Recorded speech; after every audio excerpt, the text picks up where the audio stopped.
السلام عليكم ورحمة الله وبركاته تعالى. halkan waxaan ku soo qaadanaa oraayadii Axmed Diidaad waynaad Ilaahay ka filataa waxaanu garaadkaagu fileen. Ilaahay wax walba waa awoodaye. Ilaahay nooma abuuray inaan murugoonno ee markaan ka yara sikana jidhka saxda ayuu inoo weeciyaa.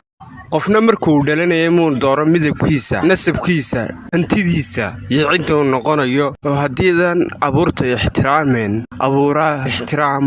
hadduu qofku qiyaamo joogso isla sarree ee sababtu tahay waxaad muujisay oofintaada. qofka gudaha ka waseekhasani ma suuraysto inay jiraan dad wanaagsani. haddaad cuntid quud fasahaadsan jidhkaaga ayaa fasahaadaya. haddaad akhrisid buud fasahaadsanna garaadkaaga ayaa fasahaadaya. isa jira waxaad garaadkiina qoraayadu ay ku akhrinayaan. hubku ma aha xal oo qofka bilaawo sita bilaawunbaa dilaa. waa inaan baranaa sidii aqoon isugu hubeen lahayn iyo waayo aragnimo.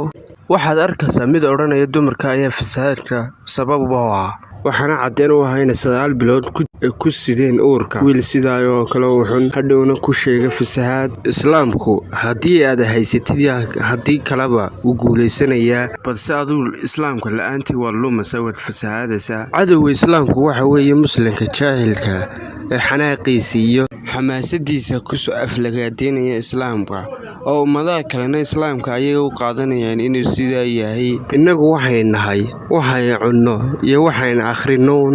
inaha kooban baan ku soo gabagabeynaa oraayadii Axmed Diidaad. wassalaamu calaykum.